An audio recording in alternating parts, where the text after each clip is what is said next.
Hi friends, ഞാൻ Anilkumar. Life is PSC കോച്ചിങ്ങിൻ്റെ പുതിയൊരു എപ്പിസോഡിലേക്ക് ഏവർക്കും സ്വാഗതം. PEO എക്സാമിന് വേണ്ടി വിഷയാടിസ്ഥാനത്തിൽ തയ്യാറാക്കുന്ന ക്ലാസ്സുകളുടെ പാർട്ട് 4 ആണ് ഇന്നത്തെ എപ്പിസോഡിൽ ഉൾപ്പെടുത്തിയിരിക്കുന്നത്. ഈ സീരീസിൻ്റെ പാർട്ട് 3ൽ നമ്മൾ ഇന്ത്യൻ കറൻസിയെക്കുറിച്ച് ചർച്ച ചെയ്തിരുന്നു. അതിൻ്റെ ബാക്കി ഭാഗമാണ് ഇന്നത്തെ ക്ലാസ്സിൽ ചർച്ച ചെയ്യാൻ പോകുന്നത്. പാർട്ട് 3 വീഡിയോ നിങ്ങൾക്ക് മുകളിലെ ഐ ബട്ടൺ ക്ലിക്ക് ചെയ്ത് കാണാവുന്നതാണ്. നമുക്ക് ക്ലാസ്സിലേക്ക് കടക്കാം. നോട്ട് നിരോധനത്തെക്കുറിച്ചാണ് കഴിഞ്ഞ ക്ലാസ്സിൽ നമ്മൾ പറഞ്ഞു നിർത്തിയത്. അതിനോടനുബന്ധിച്ച് ഒരുപാട് ചോദ്യങ്ങൾ നമുക്കിപ്പോൾ പഠിക്കേണ്ടതായി വന്നിരിക്കുകയാണ്. എന്താണ് കറൻസി രഹിതം? കറൻസി രഹിതം എന്നാൽ കറൻസി ഉപയോഗിക്കാതെയുള്ള പണമിടപാട് എന്നാണ് ഉദ്ദേശിക്കുന്നത്. ഇന്ത്യയിലെ ആദ്യ കറൻസി രഹിത സംസ്ഥാനം ഏതാണ്? ഗോവയാണ് ഇന്ത്യയിലെ ആദ്യ കറൻസി രഹിത സംസ്ഥാനം. ഇന്ത്യയിലെ ആദ്യ കറൻസി രഹിത ജില്ല ഹെയിലകണ്ടി ജില്ലയാണ്. ആസാമിലെ ഹെയിലകണ്ടിയാണ് ഇന്ത്യയിലെ ആദ്യ കറൻസി രഹിത ജില്ല. ഇന്ത്യയിലെ ആദ്യ കറൻസി രഹിത നഗരം ചണ്ഡീഗഡാണ്. ഇന്ത്യയിലെ ആദ്യ കറൻസി രഹിത ഗ്രാമമോ? അത് ഗുജറാത്തിലെ അഗോദരയാണ്. ഇന്ത്യയിലെ ആദ്യ കറൻസി രഹിത ഗ്രാമം ഗുജറാത്തിലെ അഗോദര. തെക്കേ ഇന്ത്യയിലെ ആദ്യ കറൻസി രഹിത ഗ്രാമം ഇബ്രാഹിംപൂറാണ്. തെലുങ്കാനയിലെ ഇബ്രാഹിംപൂറാണ് തെക്കേ ഇന്ത്യയിലെ ആദ്യ കറൻസി രഹിത ഗ്രാമം. ഇന്ത്യയിലെ ആദ്യ കറൻസി രഹിത ദ്വീപ് മണിപ്പൂരിലെ കരാങ് ദ്വീപാണ്. ഇന്ത്യയിലെ ആദ്യ കറൻസി രഹിത ദ്വീപ് ഏതാണ്? മണിപ്പൂരിലെ കരാങ് ദ്വീപ്. ഇന്ത്യയിലെ ആദ്യ കറൻസി രഹിത പട്ടികവർഗ കോളനി നെടുങ്കയമാണ്. കോട്ടയത്തെ നെടുങ്കയമാണ് ഇന്ത്യയിലെ ആദ്യ കറൻസി രഹിത പട്ടികവർഗ കോളനി. ഇവിടെ ശ്രദ്ധിക്കേണ്ട കാര്യം, നെടുങ്കയം, കോട്ടയത്തുള്ള നെടുങ്കയം കോളനി ഇന്ത്യയിലെ തന്നെ ആദ്യ കറൻസി രഹിത പട്ടികവർഗ കോളനിയാണ്. കേരളത്തിലെ ആദ്യ കറൻസി രഹിത ജില്ല മലപ്പുറമാണ്. കേരളത്തിലെ ആദ്യ കറൻസി രഹിത ജില്ല മലപ്പുറമാണ്. കേരളത്തിലെ ആദ്യ കറൻസി രഹിത താലൂക്ക് സുൽത്താൻ ബത്തേരിയാണ്. വയനാട് ജില്ലയിലെ സുൽത്താൻ ബത്തേരി താലൂക്കാണ് കേരളത്തിലെ ആദ്യ കറൻസി രഹിത താലൂക്ക്. കേരളത്തിലെ ആദ്യ കറൻസി രഹിത പഞ്ചായത്ത് മലപ്പുറം ജില്ലയിലെ കരുളായി പഞ്ചായത്താണ്. കേരളത്തിലെ ആദ്യ കറൻസി രഹിത പഞ്ചായത്ത് ഏതാണ്? കരുളായി പഞ്ചായത്ത്, മലപ്പുറം ജില്ല. കേരളത്തിലെ ആദ്യ കറൻസി രഹിത കളക്ട്രേറ്റ് പത്തനംതിട്ട കളക്ട്രേറ്റാണ്. കേരളത്തിലെ ആദ്യ കറൻസി രഹിത കളക്ട്രേറ്റ് പത്തനംതിട്ട കളക്ട്രേറ്റാണ്. കേരളത്തിലെ ആദ്യ കറൻസി രഹിത ട്രഷറി തിരുവനന്തപുരം ജില്ലയിലെ കാട്ടാക്കട ട്രഷറിയാണ്. കേരളത്തിലെ ആദ്യ കറൻസി രഹിത ട്രഷറി ഏതാണ്? തിരുവനന്തപുരത്തെ കാട്ടാക്കട സബ് ട്രഷറിയാണ് കേരളത്തിലെ ആദ്യ കറൻസി രഹിത ട്രഷറി. ഈ അടുത്ത കാലത്ത് RBI പുതിയ കുറേ നോട്ടുകൾ പുറത്തിറക്കി. ആ നോട്ടുകളെക്കുറിച്ചാണ് ഇനി പറയാൻ പോകുന്നത്. ഇന്ത്യയിൽ പുറത്തിറക്കിയ പുതിയ നോട്ടുകളിൽ ഉൾപ്പെടുത്തിയിട്ടുള്ള കേന്ദ്ര സർക്കാരിൻ്റെ പദ്ധതി ഏതാണ്? സ്വച്ഛ് ഭാരത് അഭിയാനാണ് പുതിയ നോട്ടുകളിൽ ഉൾപ്പെടുത്തിയിട്ടുള്ള കേന്ദ്ര സർക്കാരിൻ്റെ പദ്ധതി. കാഴ്ച പരിമിതർക്കായി പുതിയ 200 രൂപ നോട്ടിൽ ഉൾപ്പെടുത്തിയിട്ടുള്ള ഐഡൻറ്റിഫിക്കേഷൻ മാർക്ക് H മാർക്കാണ്. കാഴ്ച പരിമിതർ എന്നാൽ കാഴ്ച കുറവുള്ളവർ, അവർക്ക് 200 രൂപ നോട്ടിൽ ഉൾപ്പെടുത്തിയിട്ടുള്ള ഐഡൻറ്റിഫിക്കേഷൻ മാർക്കുണ്ട്, പെട്ടെന്ന് തിരിച്ചറിയാൻ വേണ്ടി. അത് ഒരു H മാർക്കാണ്. പുതിയ 10 രൂപ നോട്ടിൽ കളർ ചോക്ലേറ്റ് ബ്രൗൺ ആണ്. പുതിയ 10 രൂപ നോട്ടിൻ്റെ കളർ എന്താണ്? ചോക്ലേറ്റ് ബ്രൗൺ ആണ്. അതിൽ ആലേഖനം ചെയ്തിരിക്കുന്ന ചിത്രം സൺ ടെമ്പിളാണ്, കൊണാർക്കിലെ സൺ ടെമ്പിൾ. അതിൻ്റെ നീളവും വീതിയും ഇവിടെ കൊടുത്തിട്ടുണ്ട്. 63 mm × 123 mm. എന്നാൽ മില്ലിമീറ്ററാണ്. അതാണ് അതിൻ്റെ സൈസ് എന്ന് പറയുന്നത്, 10 രൂപ നോട്ടിൻ്റെ സൈസ്. അടുത്ത 50 രൂപ നോട്ടാണ്. 50 രൂപ നോട്ടിൽ കളറ് ഫ്ലൂറസെൻ്റ് ബ്ലൂ ആണ്. അതിൽ ആലേഖനം ചെയ്തിരിക്കുന്ന ചിത്രം ഹംപിയാണ്. ഹംപി എവിടെയാണ്? കർണാടകയിലാണ് ഹംപി. അതിൻ്റെ സൈസ് 66 mm × 135 mm ആണ്. അടുത്തത് 100 രൂപ നോട്ടാണ്. 100 രൂപ നോട്ടിൻ്റെ നിറം ലാവൻഡർ നിറമാണ്. അതിൽ ആലേഖനം ചെയ്തിരിക്കുന്ന ചിത്രം റാണി കി വാവാണ്. റാണി കി വാവ് എന്ന് പറയുന്നത് ഗുജറാത്തിലുള്ള ഒരു പുരാതന കിണറാണ്. യുനെസ്കോയുടെ പൈതൃക പട്ടികയിൽ ഇടം നേടിയ ഒരു പുരാതന കിണറാണ് റാണി കി വാവ് എന്ന് പറയുന്നത്. അപ്പോൾ ഈ 100 രൂപ നോട്ടിൻ്റെ സൈസ് എത്രയാണ്? 66 mm ഇൻറ്റു 142 mm. അടുത്തത് 200 രൂപ നോട്ടാണ്. 200 രൂപ നോട്ടിൻ്റെ നിറം ബ്രൈറ്റ് യെല്ലോ ആണ്.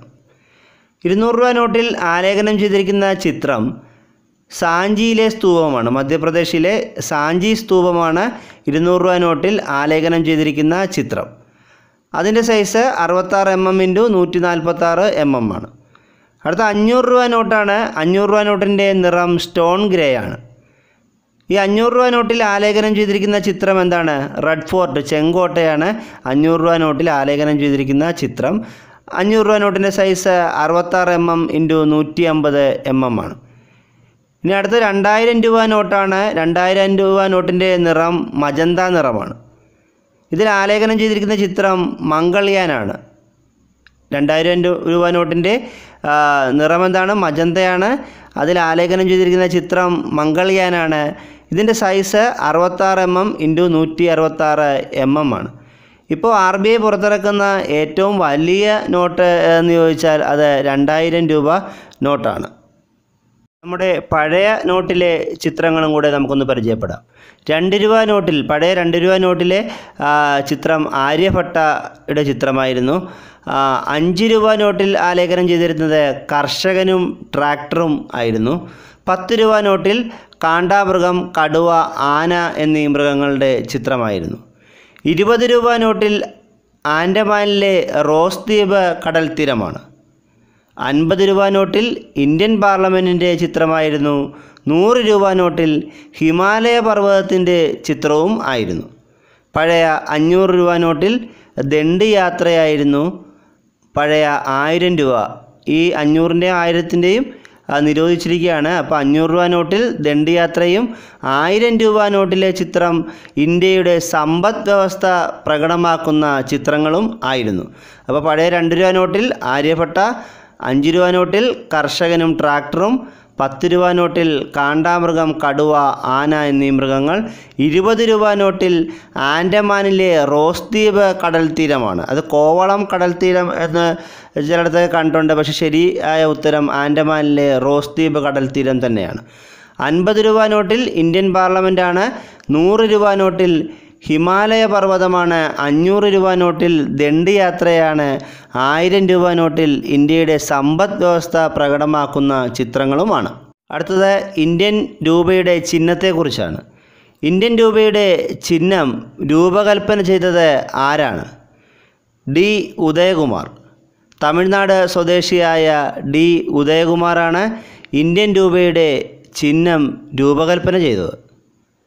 ഏതെല്ലാം ലിപികളുടെ സംയുക്ത രൂപമാണ് ഇന്ത്യൻ രൂപയുടെ ചിഹ്നം എന്ന് ചോദിക്കാം. ദേവനാഗരി ലിപിയുടെയും ലാറ്റിൻ ലിപിയുടെയും സംയുക്തമായ രൂപമാണ് ഇന്ത്യൻ രൂപയുടെ ചിഹ്നം. ഇന്ത്യൻ രൂപയുടെ പുതിയ ചിഹ്നം നിലവിൽ വന്നത് എന്നാണ്? 2010 ജൂലൈ 15-നാണ് ഇന്ത്യൻ രൂപയുടെ പുതിയ ചിഹ്നം നിലവിൽ വന്നത്. ഇപ്പോൾ ഇന്ത്യൻ രൂപയുടെ പുതിയ ചിഹ്നം നിലവിൽ വന്നത് എന്നാണ്? 2010 ജൂലൈ 15-ന്. ലോകത്ത് ചിഹ്നമുള്ള എത്രാമത്തെ കറൻസിയാണ് ഇന്ത്യൻ കറൻസി എന്ന് ചോദിച്ചാൽ 5ാമത്തെ കറൻസിയാണ്. ലോകത്ത് ചിഹ്നമുള്ള എത്രാമത്തെ കറൻസിയാണ് ഇന്ത്യൻ കറൻസി? 5ാമത്തെ കറൻസിയാണ് ഇന്ത്യൻ കറൻസി. ഇന്ത്യൻ കറൻസിയുടെ ഭാഗമായിട്ട് തന്നെ വരുന്ന മറ്റൊരു ഭാഗമാണ് നാണയങ്ങൾ. അപ്പോൾ നാണയങ്ങളും അതിനോടൊപ്പം തന്നെ പ്രധാനപ്പെട്ട രാജ്യങ്ങളുടെ നാണയങ്ങൾ, അതായത് എല്ലാ രാജ്യങ്ങളുടെയും നാണയങ്ങൾ പഠിക്കുക എന്ന് പറയുന്നത് പ്രായോഗികമായ കാര്യമല്ല. അപ്പോൾ അതിൽ ഏതൊക്കെയാണ് പ്രധാനപ്പെട്ട രാജ്യങ്ങളെന്നും അവയുടെ നാണയങ്ങൾ ഏതൊക്കെയാണ് എന്നൊക്കെ ഉൾപ്പെടുത്തിക്കൊണ്ട് അടുത്ത എപ്പിസോഡിൽ ഒരു ക്ലാസ് എടുക്കുന്നതാണ്. മറ്റൊരു കാര്യം, ഈ ക്ലാസ്സുകളുടെ PDF നോട്ട് ഞാൻ എൻ്റെ ഒരു ടെലഗ്രാം ചാനലുണ്ട്, ലൈഫ് ഈസ് PSC കോച്ചിങ് എന്ന പേരിൽ. അതിൽ ഞാൻ സ്ഥിരമായി ക്ലാസ് കഴിഞ്ഞ് 1-2 ദിവസത്തിനുള്ളിൽ തന്നെ ഈ PDF നോട്ട് അതിൽ പോസ്റ്റ് ചെയ്യാറുമുണ്ട്. അപ്പോൾ നിങ്ങൾക്ക് ആ PDF നോട്ടുകൾ ആവശ്യമുണ്ടെങ്കിൽ ഇതിൻ്റെ ഡിസ്ക്രിപ്ഷൻ ബോക്സിൽ ഞാൻ അതിൻ്റെ ലിങ്ക് ഇട്ടേക്കാം. അപ്പോൾ നിങ്ങൾ ആ ലിങ്ക് വഴി ചാനലിൽ വരികയാണെങ്കിൽ നിങ്ങൾക്ക് ഈ PDF നോട്ട് അവിടെ നിന്ന് ലഭ്യമാകുന്നതാണ്. അതോടൊപ്പം മറ്റൊരു കാര്യം പറയാനുള്ളത്, VEOയുടെ വിഷയാടിസ്ഥാനത്തിലുള്ള ക്ലാസ്സുകളോടൊപ്പം തന്നെ യൂണിവേഴ്സിറ്റി അസിസ്റ്റൻ്റ് എക്സാമിന് വേണ്ടിയും വിഷയാടിസ്ഥാനത്തിലുള്ള ക്ലാസ്സുകൾ ഞാൻ ഈ ചാനലിൽ അപ്ലോഡ് ചെയ്യുന്നുണ്ട്. അപ്പോൾ യൂണിവേഴ്സിറ്റി അസിസ്റ്റൻറ്റിന് ഉൾപ്പെടുത്തുന്ന ക്ലാസ്സുകൾ VEOയ്ക്ക് ഒഴിവാക്കും. VEOയുടെ വിഷയാടിസ്ഥാനമുള്ള ക്ലാസ്സുകൾ യൂണിവേഴ്സിറ്റി അസിസ്റ്റൻറ്റിനും ഒഴിവാക്കുകയാണ് ചെയ്യുന്നത്. അല്ലെങ്കിൽ ഒരു ആവർത്തന വിരസത അവിടെ ഉണ്ടാകാൻ സാധ്യതയുണ്ട്. അതുകൊണ്ട് നിങ്ങൾ 2 ക്ലാസ്സുകളും കാണുക, പ്രയോജനപ്പെടുത്തുക. കൂടാതെ ക്ലാസ്സുകൾ ഇഷ്ടപ്പെടുന്നുവെങ്കിൽ ചാനൽ സബ്സ്ക്രൈബ് ചെയ്യുക. പിന്നെ കൂടുതൽ ക്ലാസ്സുകളുടെ നോട്ടിഫിക്കേഷൻ ലഭിക്കുന്നതിനായി സബ്സ്ക്രൈബ് ചെയ്യുമ്പോൾ തന്നെ ഒരു ബെല്ലൈക്കൺ കൂടെ കാണാൻ സാധിക്കും. ആ ബെല്ലൈക്കൺ കൂടി എനേബിൾ ചെയ്താൽ ക്ലാസ്സുകളുടെ നോട്ടിഫിക്കേഷൻ നിങ്ങൾക്ക് ലഭിക്കുന്നതാണ്. Thank you.